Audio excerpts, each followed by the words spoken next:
Broadcasting from the business capital of the world, this is the Podcast Business News Network. Hey, welcome back, everybody. The economy getting a lot of headlines, lots of interesting stories that we're all picking up on recently. And specifically, this gentleman definitely has his radar on that and more. He is the author of a book that's getting a lot of attention. It's called The Liberal Record: How Liberals Change the World. And he's back with us. And again, I say this all the time. I don't do politics. He's a registered independent. He just wants to set the literally record straight about liberals and the liberal movement. Marcelo Brazzi is on the program with us. Welcome back. How are you? Hi, Steve. I'm doing fine. Hope you're doing fine over there. Yeah, we're doing well here. I see it's a sunny day in California. I'm jealous. It's rainy and a little chilly here in the New York area. Doesn't feel like the second day of summer. Can't control that. Well, yeah, but this is like the first good weather we've had in a while. I mean, it's finally coming. You know, it's been a long time. Wow. Wow. I guess we could say that for liberals too, but I don't know. What's on your mind today? There's a lot to delve into. Yeah. First, let me make a few comments about why I wrote the book, and where we are in the world of information, and that there's a big gap. I think everybody will agree, or most people, that there's a big gap in what people understand and know about the issues, especially historical issues. Most people, the only thing they know is what they heard on the 6 o'clock news yesterday. But there's a lot of stuff going on, and there's a lot of issues and the Democrats don't even bring these up. So I really felt compelled to bring up all these issues and, have people be aware of them. And, the book itself is not a bunch of opinions, which I see a lot. I see a lot of writing, just people, oh, this, that, whatever. But the book is just full of data and statistics and graphs and tables and history. And so it's full of information, and basically information that most people are not aware of. So, I just wanted to, throw that out there. I'm an independent, as you said. I voted for Republicans and Democrats, but we're in a different world now. We're in a different world. So, do you want to focus on the economy? I know that there is a lot going on, and we're going to, potentially get into some of the human interest stories in the book. And I do want to say it's well laid out in terms of the graphics and the charts and all of that. You do have call it a technical science background. So I think that helped you a lot in terms of how you perceive certain facts and figures with graphical representation, right?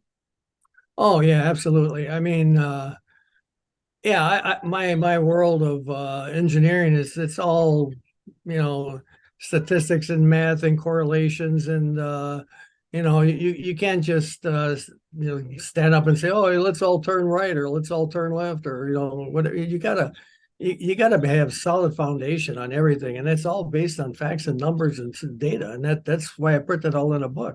There's not very little opinions. So this comes from government stats. It's not one side or the other side. These are what appears to be all facts. So where do we start today? What do you want to talk? Economy? I'd like to, we've talked a little bit about the economy. We've noted, I've noted in the book, we've talked about that in general, the economy has always done better under Democrats. If you can look at any of the metrics, any and all metrics, and they all point to an economy that has done much better under Democrats. But the numbers don't give you all the story. And I'd like to maybe cover a few background stories that I think would be of interest and should be of interest to people. Sure. The first one is, let me give you an overview, and then we can go into a little bit more detail. We've had recessions and depressions, and after every recession, depression, the Democrats have come up with bills to try to avoid repetition, of the recession and depression. And every time after that bill was passed and then it was repealed by Republicans, we would get another recession. And then after that recession, the Democrats would propose another bill to avoid repetition. And then that bill gets eventually modified by Trump and that. And then we have another bank failures. That's just kind of a thumbnail overview, and I can give you more specifics. In 1929, we had the Great Depression kicked off. We had problems with many problems, but one of the biggest problems was banks were absolutely free to speculate on anything and everything. And it's like a lot of people, you win a couple of hands at poker and you think you can win all the hands. And so you start going crazy betting on stuff. And that doesn't work. So anyway, it's a joint bill. The Glass-Steagall, I think it's Glass-Steagall bill of 1933. It put a cap on and a limit and control of bank spending. They speculating. They weren't allowed to speculate so much, and that worked for quite a long time. Banks were kind of kept under control. They couldn't just go wild with all their. And most of the time when they're speculating, they think they know what they're doing, but they don't really, no more than anybody does. I mean, so the bill, the Glass-Steagall bill was a powerful, effective, good bill for many years. And then the Republicans came in, and or somewhere around the year 2000, they repealed that and just threw it all out the window. Guess what? You've heard of the Great Recession of 2008. Well, no kidding. I mean, they threw out all the controls, and all of a sudden the train went off the tracks. And a very powerful right-wing conservative, he was head of the Fed for like 10, 15 years, a guy named Alan Greenspan. When this all settled down, he said, yeah, the Republicans made a big mistake in repealing Glass-Steagall. He was a very honest guy, down to earth, facts and figures guy. And he said they've made a big mistake in repealing Glass-Steagall. Okay, so we had the recession of 2008. That started to go away. And so we had to do the same thing that we did with the Depression. We got to do with the recession. As they came out with a bill called the Dodd-Frank bill of 2010. And that, again, put a cap on speculation and things like that. However, our friend Mr. Trump decided to water it down, and they made some exceptions and a bunch of things like that. And so there you go. When 2023, we had bank failures, 3 or 4 of the biggest banks in America. So anyway, I'm just saying the big picture here is that the Republicans have always been opposed to any bank regulations or any kind of regulations. And they think that's good for this country and but it's not. You have to have, you can't just have raw, uncontrolled capitalism. That doesn't work. Capitalism is great. It's great, but it has to be under controls. You have to have certain restrictions and controls. And that's the way it has to work. Otherwise, it's not going to work. A couple other items back in that area. The Republicans is always against increasing or adjusting the minimum wage for the rate of cost of living and the inflation. They have, it goes all the way back to the 1930s. We had a law establishing a minimum wage, and that minimum wage has always, throughout all the many years, dozens of times, been adjusted for the cost of living, for the inflation rates. If the inflation went up, the cost of living went up. Well, that all stopped. I think around 2009. From that point forward till today, there has been no adjustment. Well, at the federal level, a lot of state levels and other places have made some changes, but at the federal level, the minimum wage has stayed the same. And guess what? The inflation has been going up, cost of living has been going up, and the minimum wage is flat. So in essence, basically, what's happened is the minimum wage relative has been going down. And it is now at a level relative, if you make adjustments for dollars, it is now at a level that is lower than it was when it was back in 1938 when they came out with this.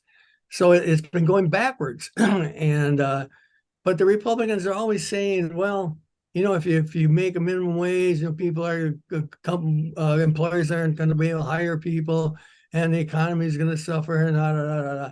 That has never happened. Never. You can go back, and I've done this research, gone back and looked at it all. You can track the inflation rate. There's graphs. I think I have one in the book of inflation rate and the minimum wage. And everything is fine until 2009 when they stopped adjusting the minimum wage.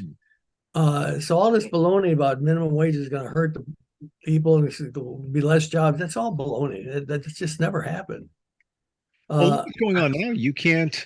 Many businesses are having trouble hiring people, especially restaurants. Yeah, right. Yeah, right. Maybe you need to raise it up a little bit more and make it look more of an incentive, because it's a big challenge right now. Everybody I know that has a business says the same thing. Can't find anybody. Nobody stays here. And yeah, that started with COVID, but it never changed. Never changed after that. Yeah. Yeah, and there's a lot of people working 2-3 jobs that are not because of wages. But yeah, you're right. There is a shortage of people, workers. Why do you think that is? Why do you think people are gravitating toward not working? The answer is on that one. Steve, I really don't know more than what I read in the papers and they read in the magazines. Hello. Yeah. I don't have any insight into that, but what you read is that there's just the COVID changed a lot of people's work habits. The work at home thing has changed. A lot of people want more satisfaction out of their lives and not just going to the office every day. I mean, these are things I read about, and I don't have any personal insight myself, but I kind of believe that, yeah, we're in a different world, and again, it probably changes from industry to industry. Do you think there's any political connection to why people aren't wanting to take jobs? I mean, you analyze all different sides. What are your thoughts? It's hard for me to think of a political motivation or a political incentive. Politics, all the politicians and government, they are always bending over backwards to try to get more people employed. In fact, this is another thing that's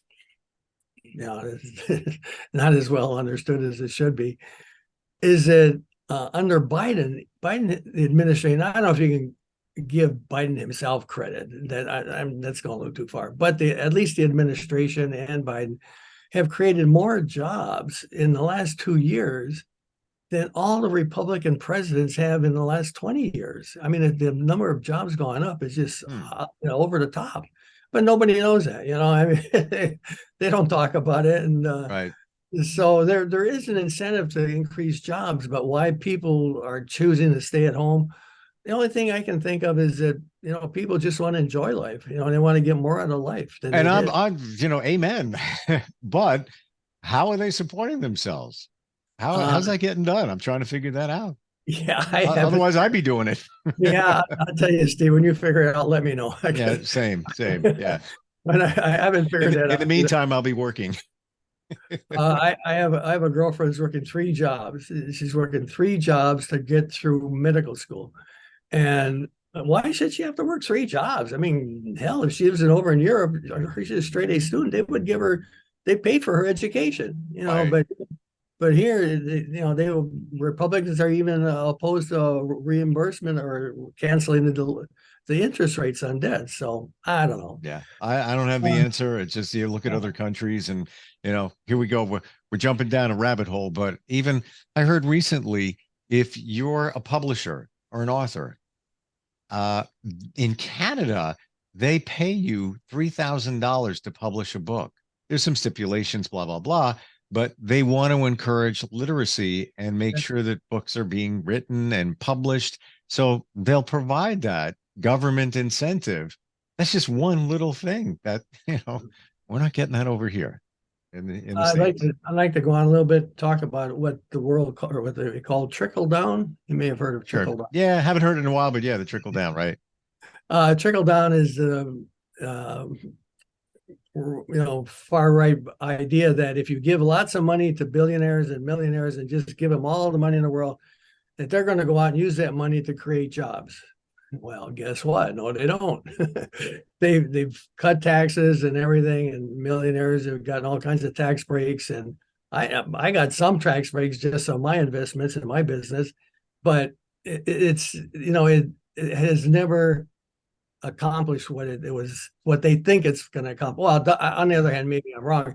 It does accomplish the fact that the billionaires and millionaires start supporting the campaigns of these guys who are cutting taxes. They're going to give them a lot more campaign donations. But that has never worked. It has never worked. And let me give you one of my favorite examples. In a few years back, state of Kansas was very, it was a red state, had a lot of Republicans and everything. The governor was a guy named Brownback. Brownback was, and he was a staunch Republican, believing in all the Republican economic ideas and things like that. So he implemented a complete Republican agenda of economics.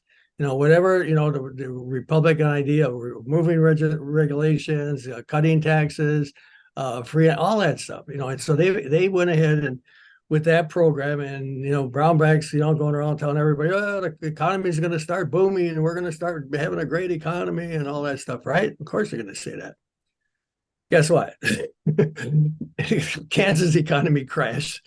I swear to God, I'm not making this up.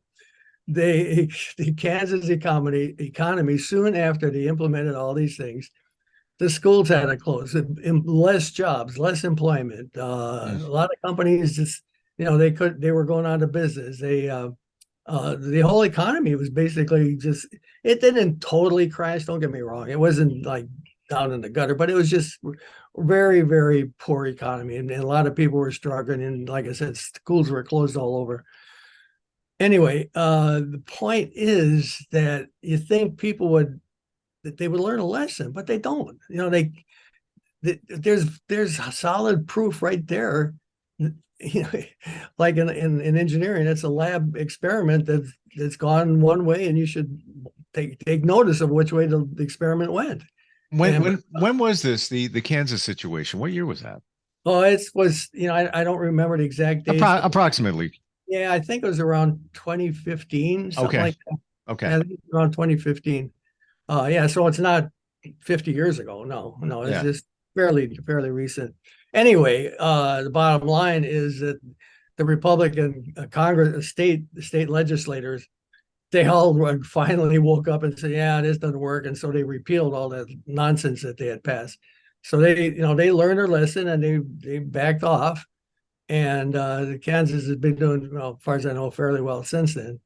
But the point is that there's throughout history, whether it's the bank speculation or it's minimum wage or if it's trickle down, none of it's ever worked. It's just the whole plot. Well, I don't want to go into that anymore.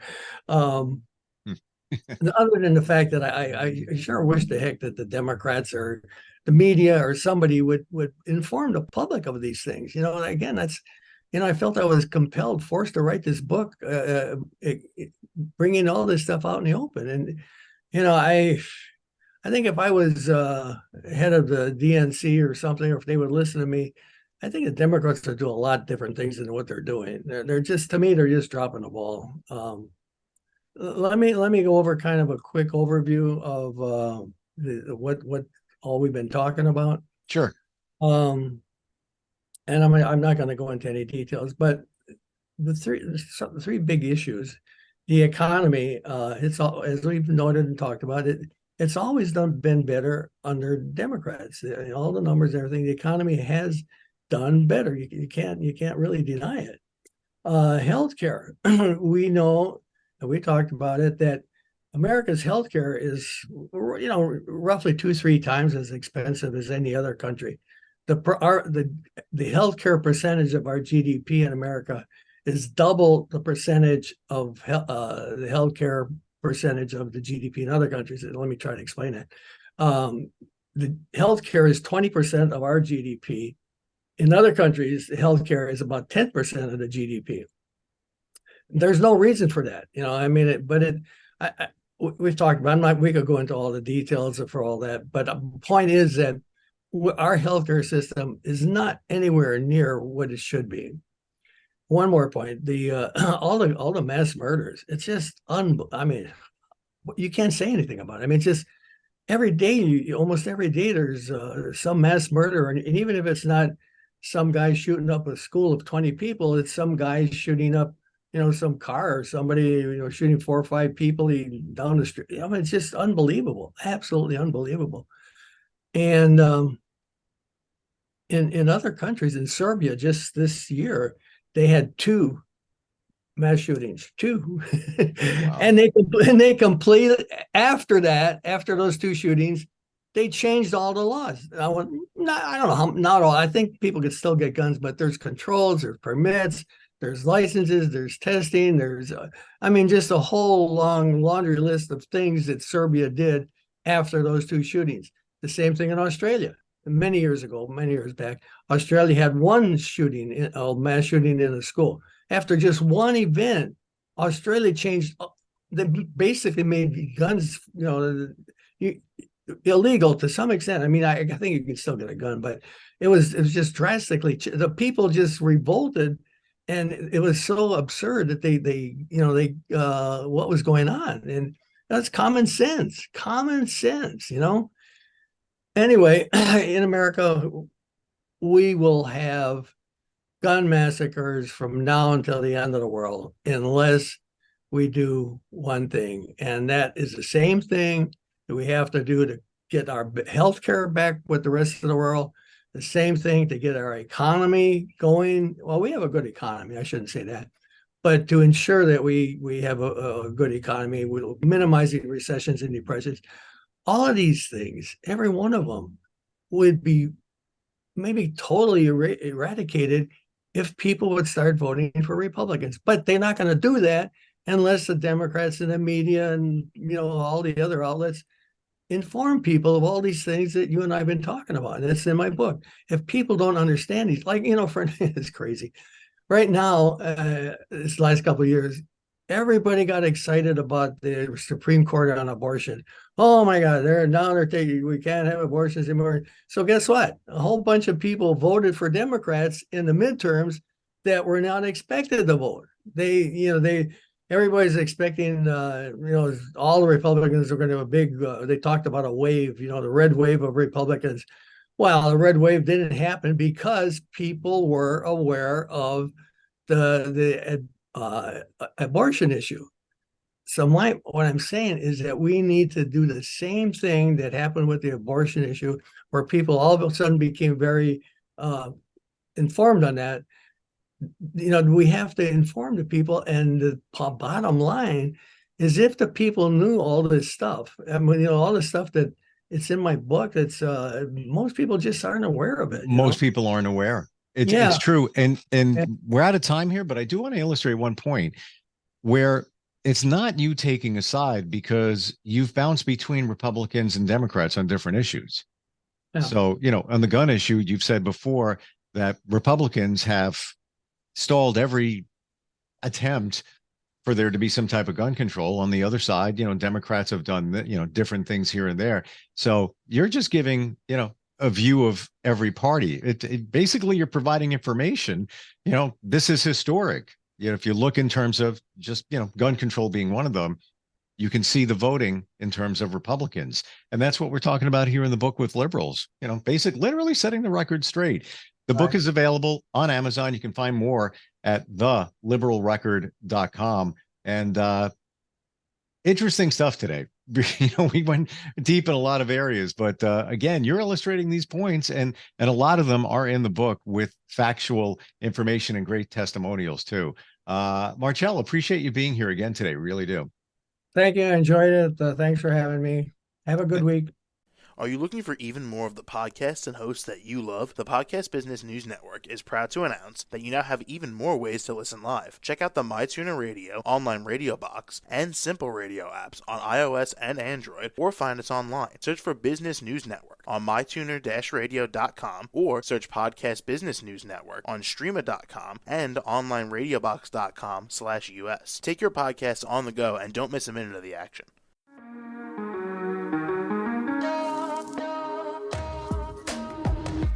Broadcasting from the business capital of the world, this is the Podcast Business News Network. For nearly 2,000 severely injured veterans, everyday life has become filled with barriers. Day-to-day simple tasks can become pretty daunting. I have to carry my chair up 2 flights of steps or have somebody do it for me.